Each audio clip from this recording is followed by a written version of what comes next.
इस वीडियो में हम एनसीईआरटी की बुक 11th की है जो उसका फर्स्ट चैप्टर है ना समुच्चय, उसके बारे में अपन यहाँ पे देखेंगे। समुच्चय क्या होता है उसका तो मैंने एक वीडियो बना के अपलोड कर रखा है, तो आपसे वहाँ से समुच्चय की परिभाषा, समुच्चय क्या होता है, उसको कैसे परिभाषित करते हैं, वो सब उस वीडियो के माध्यम से आप देख सकते हो।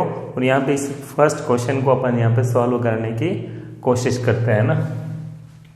तो उसमें इसने फर्स्ट क्वेश्चन में सेट के बारे में ही समझाने की कोशिश की है।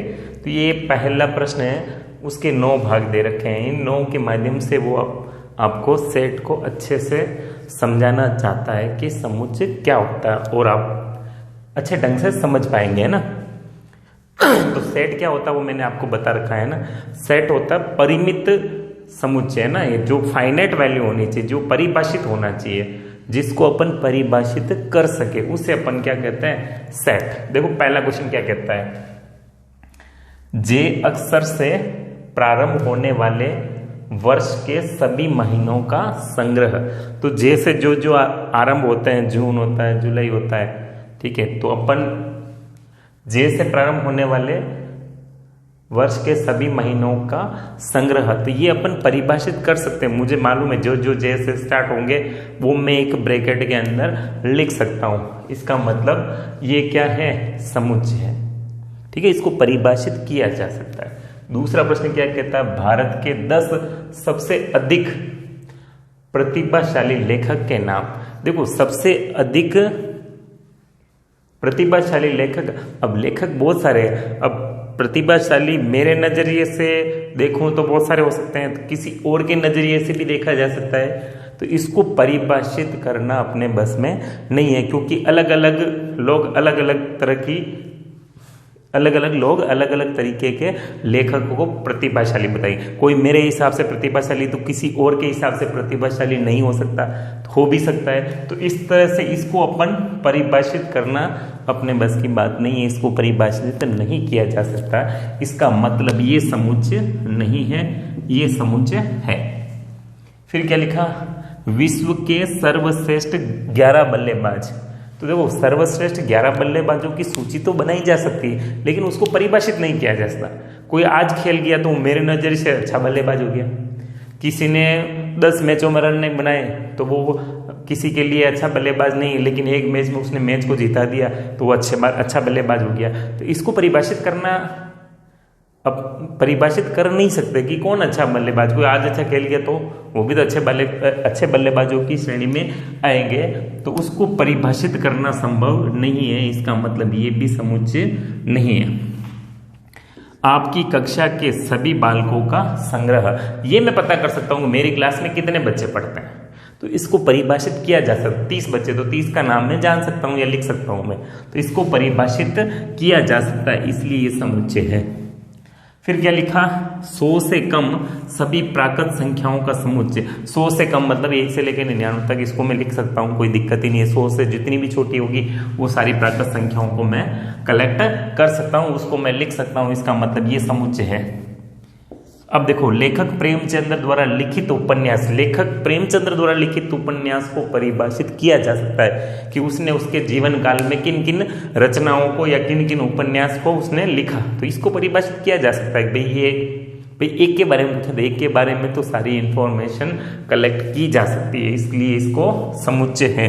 कि भाई उपन्यास को परिभाषित, उपन्यास बहुत जने लिखने वाले हैं, बट किसी पर्टिकुलर एक के बारे में पूछा, प्रेमचंद्र, तो प्रेमचंद्र ने जो जो ये उपन्यास लिखे हैं उसको अपन लिख सकते हैं, परिभाषित कर सकते हैं, इसलिए उसको अपन समुच्चय कह सकते हैं। देखो बेटा, सभी समपूर्णांकों का समुच्चय।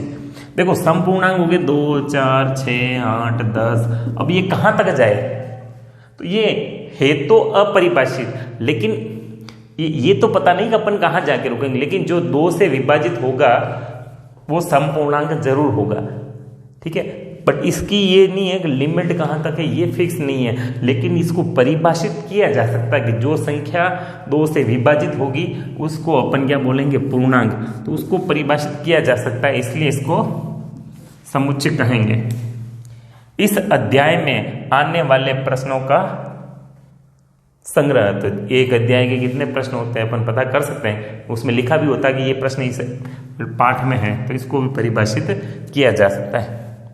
विश्व के सबसे अधिक खतरनाक जानवरों का समुच्चय। अब विश्व में खतरनाक जानवर बहुत सारे, इसको परिभाषित करना पॉसिबल नहीं है, तो ये समुच्चय नहीं है। ठीक है, तो ये समुच्चय पर आधारित इतने प्रश्न थे। तो अब आप समुच्चय अपन अच्छे से समझ सकते हैं कि जिसको परिभाषित किया जा सके उसको बोलते हैं अपन समुच्चय, और जिसको परिभाषित करना संभव नहीं वो होता है समुच्चय, वो उसे समुच्चय नहीं कहेंगे। ठीक है, वो समुच्चय नहीं है।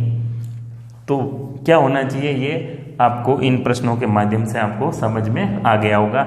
और समुच्चय को अच्छे से जानने के लिए मैंने एक वीडियो अपलोड कर रखा है, उस वीडियो के माध्यम से आप समुच्चय को अच्छे से और प्रभावी ढंग से आप समझ सकते हैं। ठीक है, ये पहला क्वेश्चन है।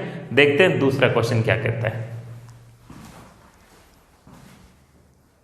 1 के बाद क्वेश्चन नंबर 2 देखते हैं। देखो बेटा क्या कहता है। समुच्चय ए बराबर दे रखा है 1 2 3 4 5 6 और रिक्त स्थान में उपयुक्त का प्रयोग करना है। इसको बोलते हैं बेटा बिलोंग्स टू, इसको बोलते हैं डज नॉट बिलोंग्स टू। ठीक है, तो जैसे अब ये बोल रहा है ये ए समुच्चय है, तो 5 इस ए के अंदर आ रहा है, तो इसका मतलब 5 बिलोंग्स टू ए, यानी 5 है जो वो ए से बिलोंग करता है, यानी 5 जो है वो समुच्चय ए में विद्यमान है।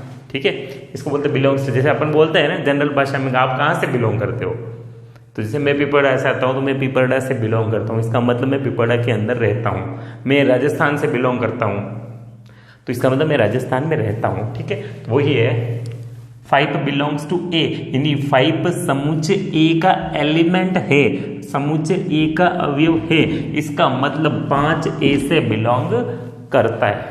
आगे हुई बात समझ में। 8 इसमें है क्या, नहीं है, तो 8 does not belongs to A, 0 does not belongs to A, 4 belongs to A क्योंकि 4 है, 2 बिलोंग्स टू है ए, तो 2 ए के अंदर है, 10 डज नॉट बिलोंग्स टू ए, 10 ए के अंदर नहीं है। ठीक है, मेरे ख्याल सिंपल सी बात है, समझ में आ गई होगी। ठीक है, देखते हैं क्वेश्चन नंबर 3 क्या कहता है।